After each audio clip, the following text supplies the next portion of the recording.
One warm spring afternoon in Atlanta, Georgia, a millionaire named Thomas Whitaker decided to take a walk through the city park. He had made his fortune in tech years ago and now lived a relatively quiet life, often spending time volunteering, donating to charities, and looking for ways to give back. That day, he wasn't planning anything special, just a walk to clear his mind after a long board meeting. As he strolled past a quiet corner of the park near the old fountain, something unusual caught his eye. On a worn-out bench, sitting quietly with her arms wrapped protectively around two infants, was a little girl. She couldn't have been older than 8 or 9. Her clothes were dusty, her shoes worn out, and she had the look of someone who had been waiting a long time. The babies, one in each arm, were wrapped in thin blankets, both sleeping soundly. Thomas paused. At first, he thought maybe the parents were nearby, but as minutes passed and no one came, concern grew in his chest. He approached gently, not wanting to scare her. "Hi, sweetheart," he said softly. "Are you okay? Are your parents around?" The girl looked up, her eyes wide but not afraid. She shook her head slowly. "No, sir," she replied. "They're gone. I'm just taking care of my brothers." That one sentence struck Thomas like lightning. He sat on the bench beside her and asked more questions. She explained that her name was Aaliyah. Her mother had passed away a few months ago. Her father had left long before that. An older cousin had been taking care of them. But 2 days ago, the cousin left and never came back. With nowhere else to go, Aaliyah took her baby brothers and came to the park, hoping someone would help them. Thomas didn't hesitate. He called a friend who worked in social services, then got on the phone with his lawyer and his personal assistant. He bought them food, clean clothes, and a hotel room for the night. But that wasn't all. He didn't just want to help them temporarily. He wanted to change their lives. In the weeks that followed, Thomas worked day and night to make sure Aaliyah and her brothers had a safe place to stay. He got them a full-time caregiver, enrolled Aaliyah in school, and made sure the babies received proper medical care. He even started the process of becoming their legal guardian. News of his actions spread, and local media picked up the story.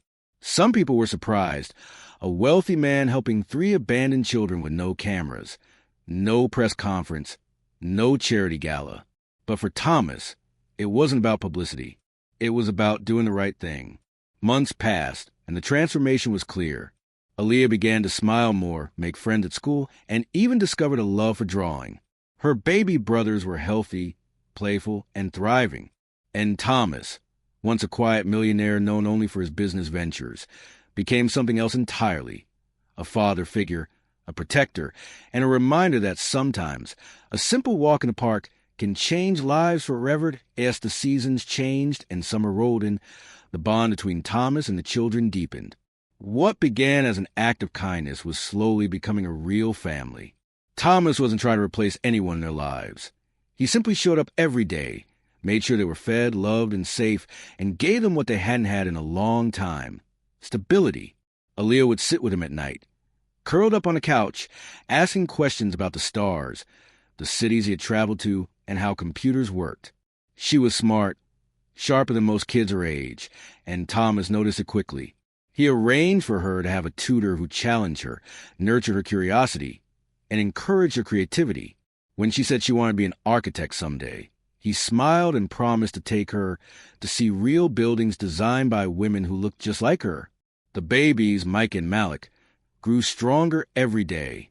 Micah started walking first, holding Thomas's fingers with his tiny hands. Malik, always a quieter one, liked to fall asleep on Thomas's chest during their evening story time. They weren't his children by blood, but a love that formed between them felt natural, real, and unshakable. There were challenges, of course. The legal process of adopting the kids was long and complicated. Some distant relatives tried to contest it, claiming they wanted custody, though none had shown up for the children before.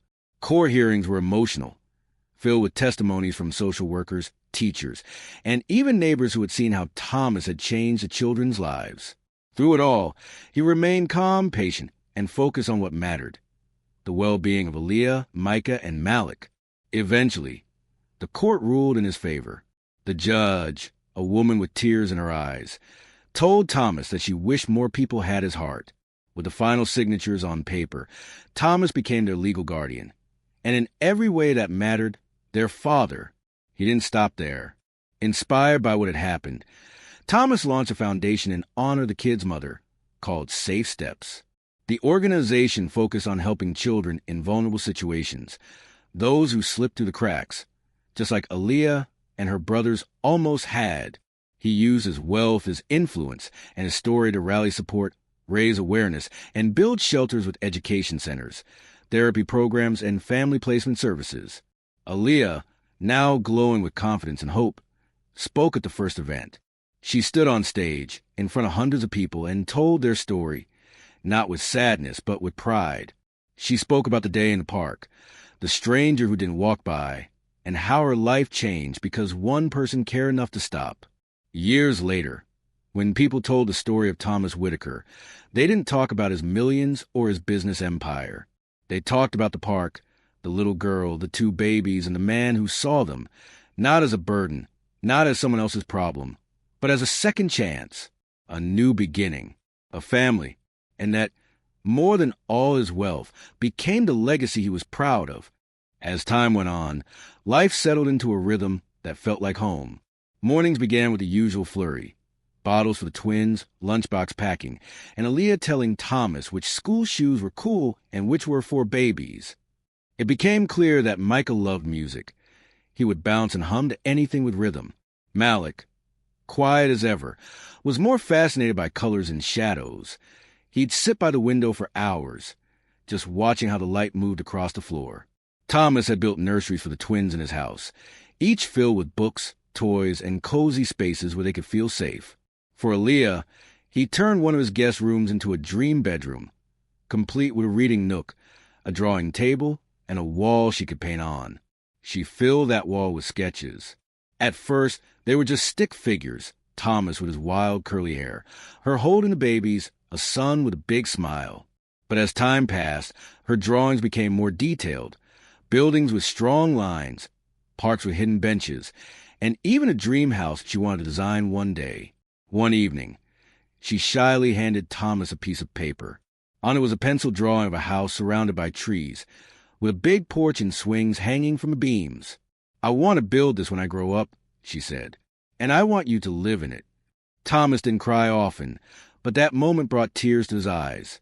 Despite the beauty of their new life, healing wasn't always easy. Aaliyah carried grief that surfaced in unexpected ways. Nights when she couldn't sleep, moments when something small triggered a memory. Once, during a thunderstorm, she sat silently at the dining table long after dinner was over, staring at her plate. When Thomas asked what was wrong, she whispered, "My mom used to hum to us during storms." She'd say thunder was just the sky talking to the earth.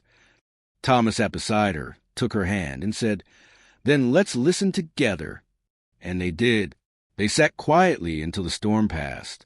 Therapy helped too. Thomas made sure all 3 children had access to counselors who could guide them through the emotional weight of their past.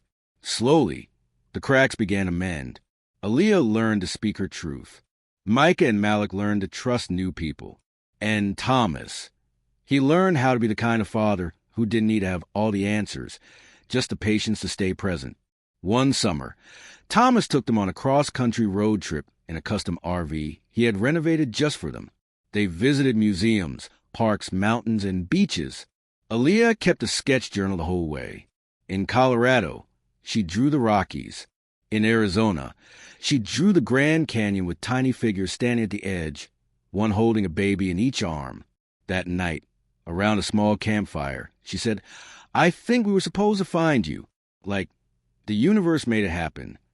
Thomas smiled and replied, "And I was supposed to find you." Years rolled by. The twins started school. Aaliyah got accepted into a special program for young designers and spent her high school summers studying architecture. The house was always buzzing with activity. Birthday parties, science fair projects, spilled juice, and late-night movie marathons. It wasn't perfect, but it was full of love.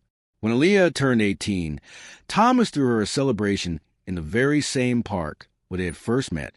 He had a small stone bench installed at the edge of the garden with a plaque that read, "For the ones who wait and the ones who notice." Aaliyah gave a short speech. She talked about the park bench, her baby brothers, and the man who saw a girl with the weight of the world on her shoulders and said, "Let me carry some of that." Eventually, Aaliyah went to college. Micah learned to play piano. Malik became obsessed with astronomy, and Thomas, older now, his hair peppered with gray, remained the steady center of their world. They were never part of his plan, but they became the best part of his story. And every once in a while, when someone would ask him how he came to be the father of 3 amazing children, he'd smile and say, "I just went for a walk in the park." Years continued to pass, each one layering new memories onto the foundation of their family. The house that once echoed with silence now rang with laughter, piano notes, barking from their adopted dog Max, an occasional shouting match over who left the cereal box open. But even the chaos had its rhythm, a beautiful kind, the kind that only comes when people truly belong to one another. Thomas stayed involved in Safe Steps, but he made it clear that his children came first. He showed up to every school play, every parent-teacher meeting, every soccer game, even the ones in pouring rain or freezing cold. Micah turned out to be a natural performer. At 7, he played a tiny Mozart in a school play and stole the whole show with his enthusiasm and floppy wig.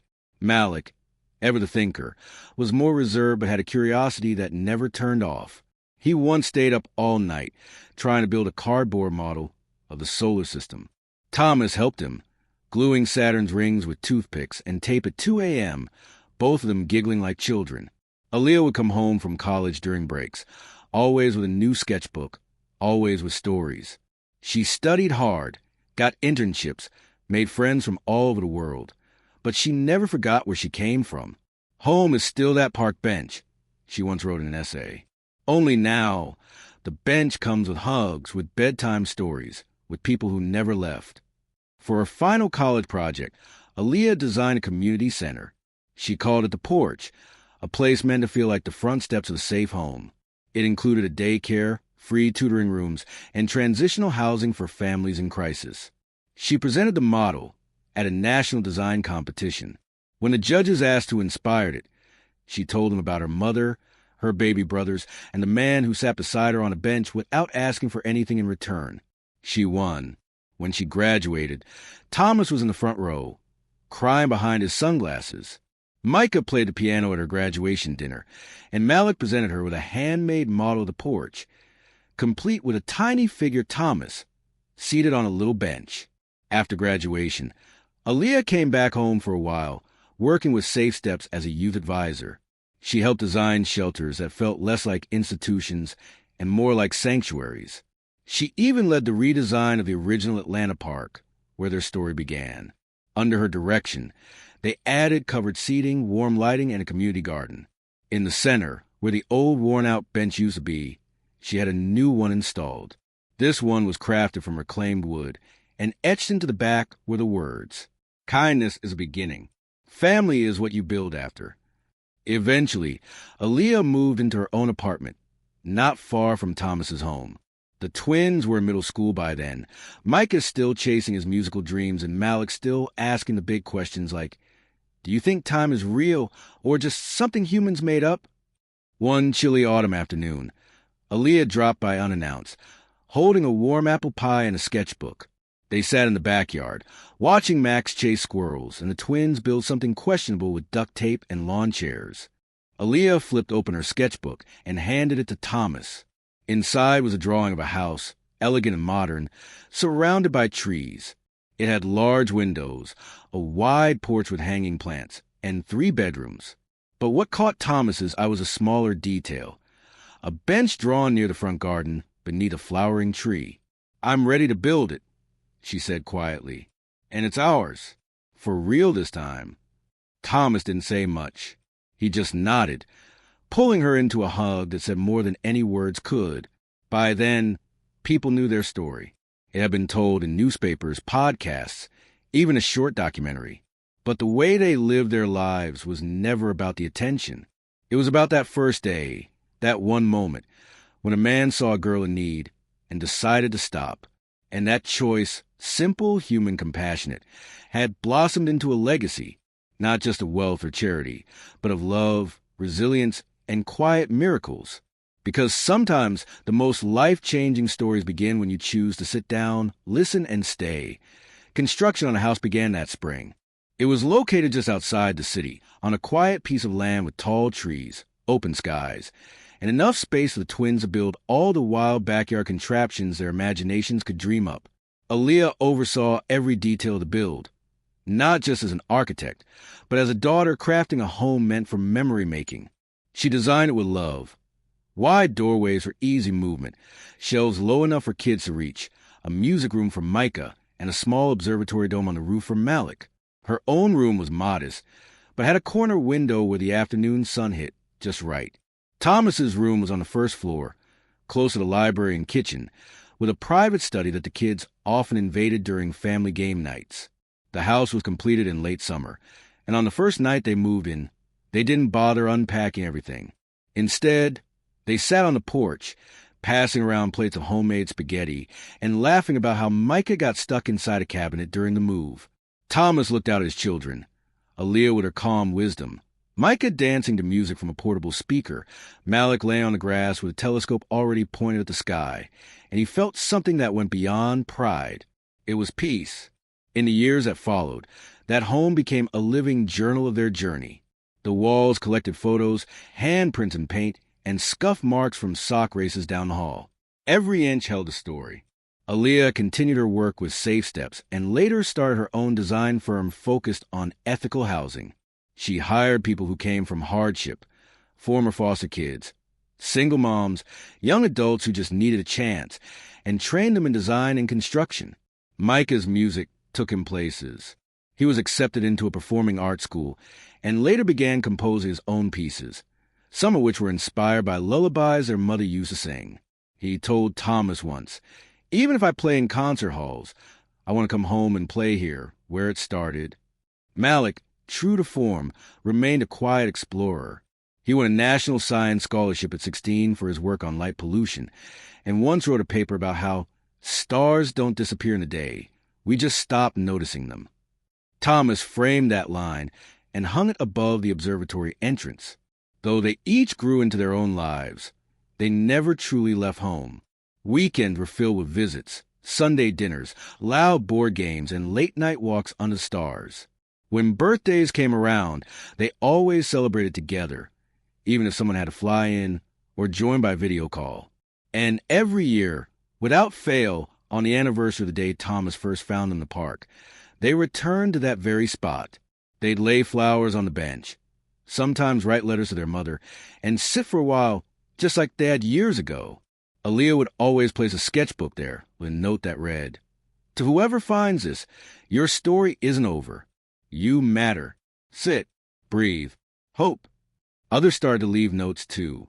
The bench became a quiet exchange of love between strangers, a symbol that no one is truly invisible, and that compassion still lives in the world. As Thomas aged, he slowed down.